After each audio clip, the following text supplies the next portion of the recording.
Real learning. Ikastea ez da inoiz hain erraza izan. Jakintza guztiak klik bakarrean. Bideo honetan, zatikiek zenbaki hamartarrekin duten erlazioa zein den ikasiko duzue. Baita aurki ditzazkegun zenbaki hamartar motak ere. Ados ba, lehenik eta behin kontzeptu batzuk uler ditzagun. Zer dira zenbaki arrazionalak? Zenbaki hamartarrak zein zatikiak zenbaki arrazionalen multzo dira. Hauek, Q handi batez adierazten direlarik. Gure egunerokotasunean, gehien ikusten ditugunak, zenbaki arrazional hamartarrak dira. Adibidez, supermerkatura joan eta prezioetan ageri diren zenbakiak ikustean, hamartar baten aurrean gaude. Esaterako, €1 patata kiloa.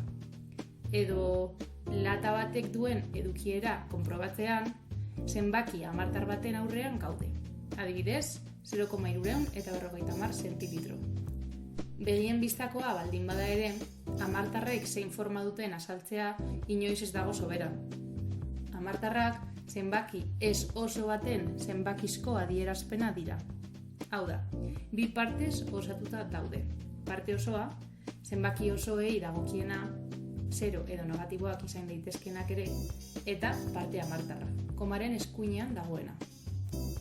Ados, behin hau azalduta, ikusi ditzagun dauden hamartar motak. Hamartar zehatza, hamartar periodiko garbia eta hamartar periodiko nahasia. Zenbaki hamartar zehatza ondorengoa da. Behin zatiketa egin eta gero, hondarra 0 denean. Ikus dezagun adibide bat. Unitate erdia adierazten duen zatikia dugu.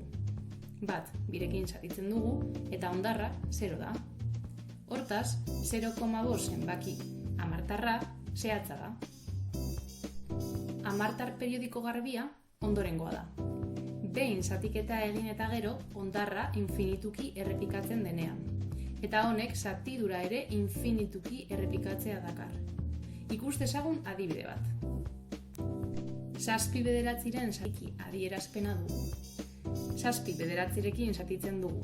Eta hondarrean beti 7 zatiduran ere 7 zenbakia infinituki errepikatuz. Zatikizunean dagoen 7 zenbakia periodoa litzateke. Berdina gertatzen da 833ren zatikiarekin.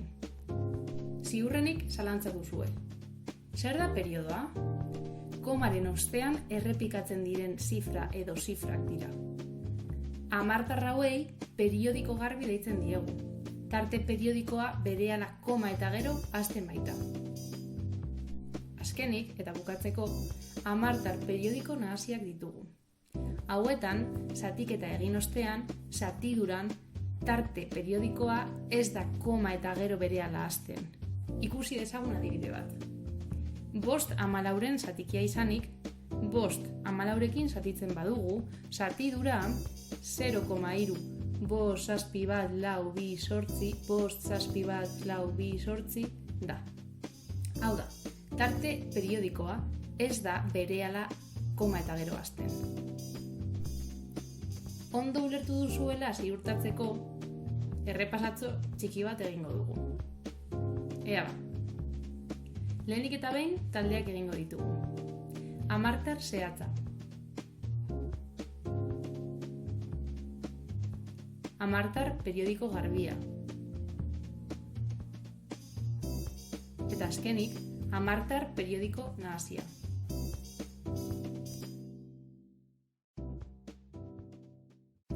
Gai honen inguruan zenituen zalantzak argitu izana espero dut.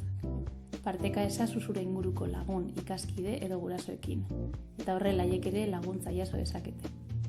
Bideoa baliagarria izan bazaizu, ezaztu zure botoa emateaz.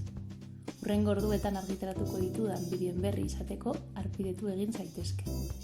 Gogoratu, jakintza guztia klik bakarrean.